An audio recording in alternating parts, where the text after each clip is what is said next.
La politique étrangère, la défense au Front National. Alors François Bonnet, l'armée, la diplomatie version FN, c'est les instruments un peu de Marine Le Pen pour appliquer ces idées de souveraineté, d'indépendance nationale à conserver. Et dans le même temps, en fait, dans ces 144 propositions, il y a peu de choses dans ce domaine-là, si ce n'est l'annonce avec grand fracas que tous les budgets seront ouverts et sans limite pour la défense. Voilà, alors en matière de défense, Marine Le Pen, c'est vraiment un peu Madame Plus par rapport à tous les autres candidats. Parce que quand, par exemple, Benoît Hamon dit eh ben, « moi, je suis pour un deuxième porte-avions », elle dit « moi, je suis pour un deuxième porte-avions et même plus d'autres équipements militaires ».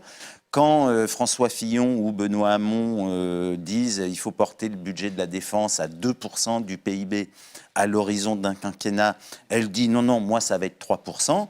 Et puis à tout ça, quand on lit ces propositions, on rajoute des navires, des avions, des chars, des équipements, une modernisation de la force de dissuasion nucléaire, etc. etc. Donc, c'est comme pour la police, c'est ce que disait Mathieu Suc tout à l'heure. On est dans quelque chose qui renvoie véritablement aux revendications des militaires hein, et qui est vraiment un clin d'œil appuyé à une clientèle électorale que le FN a historiquement toujours soigné, toujours soutenu.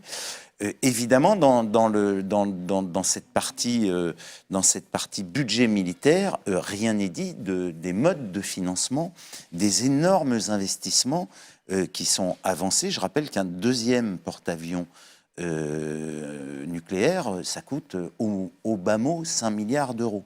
Hein, donc on est dans des budgets proprement gigantesques et rien n'est dit de ces financements.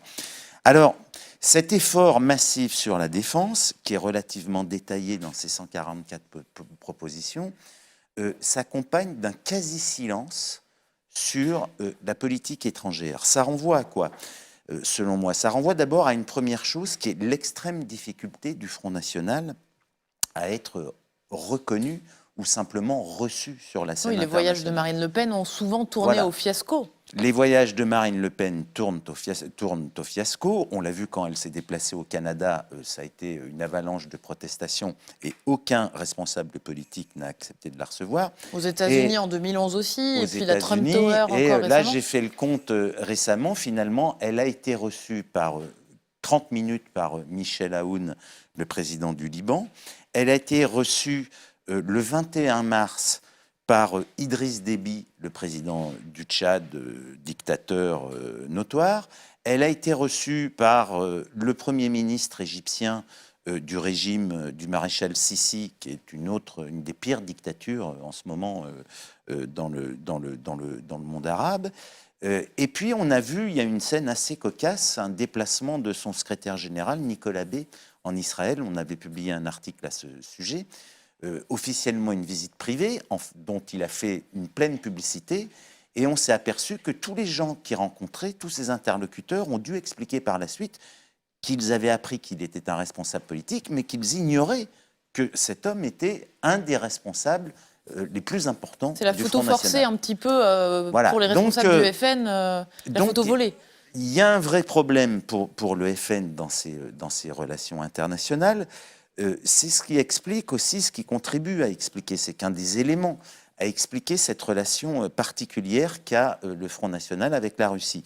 On a parlé, tu as parlé, puisque c'est toi qui as révélé la question des financements russes du Front National, financement par des entités russes proches du Kremlin, et financement quand même massif avec des prêts de plusieurs millions d'euros. 11 millions au total. 11 millions au total. Alors, il y a cet élément financier dans la relation avec la Russie, mais pas seulement. On est sur une vraie convergence politique qui a été un tournant du Front National. On se souvient d'un Jean-Marie Le Pen dans les années 80, son modèle, c'était Ronald Reagan. Jean-Marie Le Pen, c'était évidemment dans son obsession anti-soviétique de l'époque, c'était un atlantiste farouche. Aujourd'hui, sa fille demande à ce que la France quitte l'OTAN. Et qu'est-ce qu'elle propose et qu'est-ce qu'on trouve cette fois dans les textes du programme du Front National?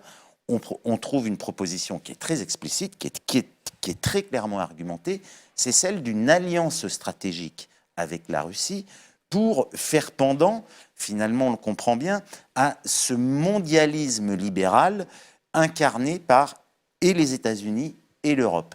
Et on retrouve là des convergences idéologiques fondamentales.